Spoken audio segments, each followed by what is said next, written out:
Good morning, students. The second type of microscope is electron microscopy. The electron microscopy was discovered by Knoll and Rusk in 1932. So, as you know, in the electron microscopy, we uses beam of electrons instead of light, and we use special electromagnetic lenses instead of normal lenses. So, why this electron microscopy provides a very high resolving power? This is because the electron wave beams have a very short wavelength. As a result, they provides a very high resolving power. So the one of the main feature of electron microscope is that we cannot observe live microorganisms using electron microscope.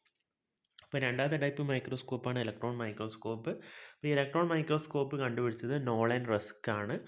അപ്പോൾ ഇവിടെ നമ്മൾ use ചെയ്യുന്നത് electron beams ആണ്. Electron beams use ചെയ്യുന്നത് കൊണ്ട് തന്നെ നമുക്ക് very high resolving power കിട്ടും. കാരണം ഇലക്ട്രോൺ ബീംസിന് വെരി ഷോർട്ട് വേവ് ലെങ്ത് ആണ് ഉണ്ടാകുക. അതുകൊണ്ട് തന്നെ വെരി ഹൈ റിസോൾവിങ് പവർ കിട്ടും. ഇതുകൊണ്ട് നമുക്ക് ലൈവ് ഓർഗാനിസിനെ ഒബ്സർവ് ചെയ്യാൻ പറ്റില്ല. അപ്പോൾ ഇതിൻ്റെ പ്രിൻസിപ്പിൾ നോക്കാം. That is scattering of electrons by a part of specimen is proportional to the mass and thickness of the specimen.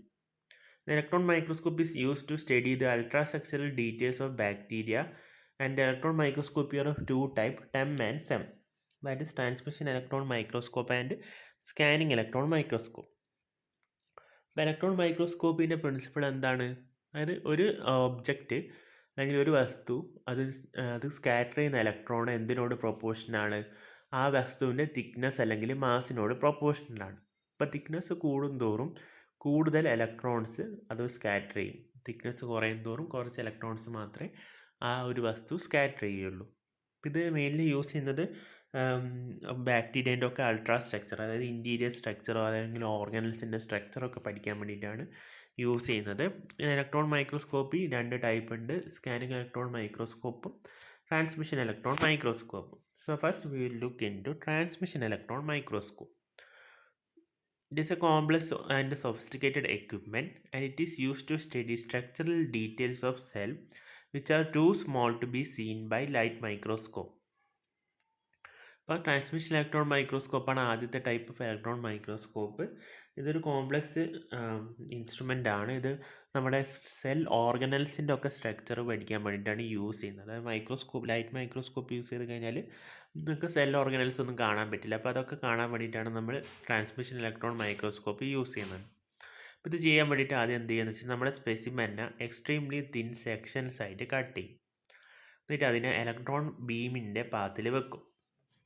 അപ്പം ആ ഒരു സ്കാറ്റർ ചെയ്ത് വരുന്ന ഇലക്ട്രോൺസിനെയാണ് നമ്മൾ ഈ ട്രാൻസ്മിഷൻ ഇലക്ട്രോൺ മൈക്രോസ്കോപ്പിൽ കൂടെ കാണുന്നത്. ട്രാൻസ്മിഷൻ ഇലക്ട്രോണിൻ്റെ മാഗ്നിഫിക്കേഷൻ 1000 ടൈംസ് ആണ് ദാൻ ലൈറ്റ് മൈക്രോസ്കോപ്പ്. ഇവിടെ ലൈറ്റ് സോഴ്സ് ആയിട്ട് യൂസ് ചെയ്യുന്നത് അല്ലെങ്കിൽ ഇലക്ട്രോൺ സോഴ്സ് ആയിട്ട് നമ്മളിവിടെ യൂസ് ചെയ്യുന്നത് ഹീറ്റഡ് ടങ്സ്റ്റൺ ഫിലമെൻറ്റ് ലാമ്പാണ്. അപ്പോൾ ഇതാണ് ട്രാൻസ്മിഷൻ ഇലക്ട്രോൺ മൈക്രോസ്കോപ്പിൻ്റെ ജനറൽ ആയിട്ടുള്ള ഒരു സ്ട്രക്ചർ. ഇവിടെ ലൈറ്റ് സോഴ്സ് ആയിട്ട് യൂസ് ചെയ്യുന്നത് ഹീറ്റഡ് ടങ്സ്റ്റൺ ലാമ്പാണ്. അതാണ് ഇലക്ട്രോണിൻ്റെ സോഴ്സ്, അല്ലെങ്കിൽ ഇലക്ട്രോൺ ഗൺ എന്ന് പറയും. പിന്നെ ഇവിടെ യൂസ് ചെയ്യുന്നത് മാഗ്നറ്റിക് കണ്ടൻസർ ലെൻസും മാഗ്നറ്റിക് ഒബ്ജക്റ്റീവ് ലെൻസും ആയിരിക്കും യൂസ് ചെയ്യുക. സ്പെസിമെൻ്റെ വെക്കുക condenser ലെൻസിൻ്റെയും objective ലെൻസിൻ്റെ ഇടയിലായിരിക്കും.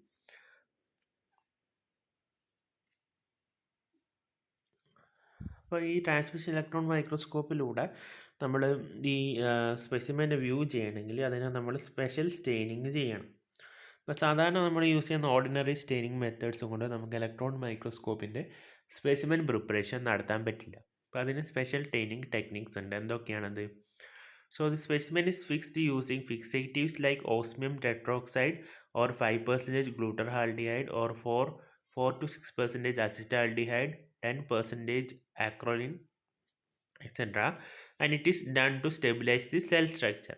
Then the specimen is dehydrated using organic solvents like ethanol, alcohol to remove water content.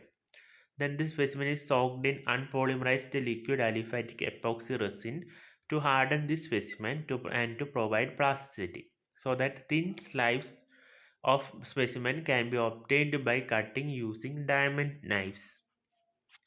അപ്പോൾ നമ്മൾ പഠിക്കാൻ പോകുന്നത് സ്പെസിമെൻ പ്രിപ്പറേഷൻ ഇൻ ഇലക്ട്രോൺ മൈക്രോസ്കോപ്പിയാണ്. അപ്പോൾ ഇത് ചെയ്യണമെങ്കിൽ ആദ്യം നമ്മൾ ഫിക്സ് ചെയ്യണം, സ്പെസിമെനെ ഫിക്സ് ചെയ്യണം. സ്പെസിമെനെ ഫിക്സ് ചെയ്യുന്നതിന് അതിൻ്റെ സെൽ സ്ട്രക്ചറിനെ സ്റ്റെബിലൈസ് ചെയ്യാൻ വേണ്ടിയിട്ടാണ് നമ്മൾ സ്പെസിമെനെ ആദ്യം ഫിക്സ് ചെയ്യുന്നത്.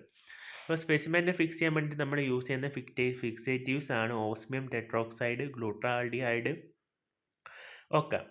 അപ്പോൾ ഫിക്സ് ചെയ്തതിന് ശേഷം ഈ സ്പെസിമെനിലുള്ള വാട്ടർ കണ്ടൻറ്റ് റിമൂവ് ചെയ്യണം. അതിന് വേണ്ടിയിട്ട് ചെയ്യുന്നതാണ് ഡീഹൈഡ്രേഷൻ. അപ്പോൾ ഡീഹൈഡ്രേഷൻ ചെയ്യുന്നത് നമ്മൾ ഓർഗാനിക് സോൾവെൻറ്റ്സ് ഉപയോഗിച്ചിട്ടാണ്, എത്തനോൾ, ആൽക്കഹോൾ എക്സെട്ര. ഇപ്പോൾ വാട്ടർ റിമൂവ് ചെയ്തതിന് ശേഷം നമ്മൾ ആ സ്പെസിമെനെ ഒരു അൺപോളിമറൈസ്ഡ് ലിക്വിഡ് അലിഫാറ്റിക് എപ്പോക്സി റെസിനിൽ ഇടണം. അതെന്തിനാണ് ചെയ്യുന്നത് വെച്ചാൽ സ്പെസിമെനെ ഹാർഡൻ ചെയ്യാൻ വേണ്ടിയിട്ടും അതിന് എലാസ്റ്റിസിറ്റി കൊടുക്കാൻ വേണ്ടിയിട്ടാണ് ചെയ്യുന്നത്.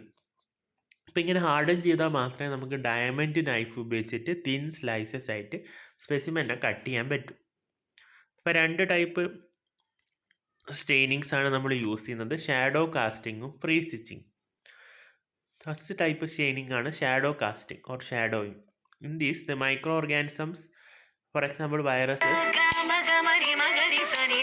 are studied for their morphology. By this technique, the microorganisms are directly placed on a plastic coated grip or copper coated grip, and the sample is coated with a thin film of platinum or gold by evaporating at an angle of 45 degrees from the horizontal. When the electron beams are passed, the area coated with metal scatter electron and appears light on the photograph, whereas the uncoated side and shadow region appears as dark. It is used to study various morphology of bacteria, flagella, plasmids and virus. അപ്പോൾ ആദ്യത്തെ ടെക്നിക്കാണ് staining ടെക്നിക്കാണ് shadow casting. അപ്പോൾ shadow casting ചെയ്യാൻ വേണ്ടിയിട്ട് നമ്മൾ എന്ത് ചെയ്യുന്നത് വെച്ചാൽ micro ഓർഗാനിസത്തിനെ ഒരു പ്ലാസ്റ്റിക് കോട്ടഡ് ഗ്രിഡിൽ വെക്കും. പ്ലാസ്റ്റിക് കോട്ടഡ് ഗ്രിഡിന് വെച്ചതിന് ശേഷം നമ്മൾ 45 ഡിഗ്രി ആംഗിളിൽ നമ്മൾ പ്ലാറ്റിനോ ഗോൾഡോ സ്പ്രേ ചെയ്ത് കൊടുക്കും. അപ്പോൾ ഇതിൻ്റെ ഈ 45 ഡിഗ്രി ആംഗിളിൽ സ്പ്രേ ചെയ്യുമ്പോൾ എന്ത് സംഭവിക്കുന്നത് വെച്ചാൽ ഈ സ്പെസിമെൻ്റെ ചില ഏരിയാസ് ഈ മെറ്റൽ നമ്മൾ സ്പ്രേ ചെയ്ത് കൊടുത്ത മെറ്റൽ വെച്ചിട്ട് കോട്ടാവും.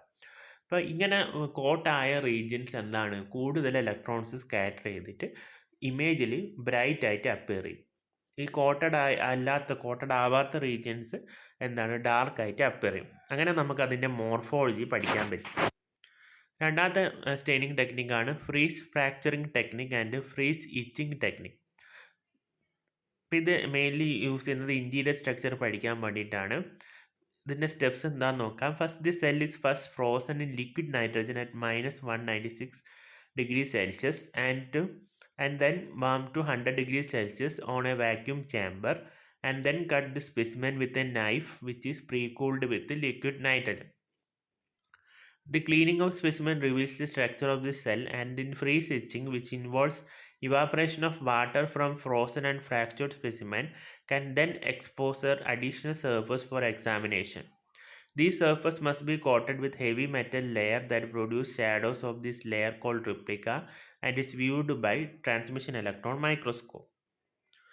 By this technique we can study the shape of the organelles and of microorganisms.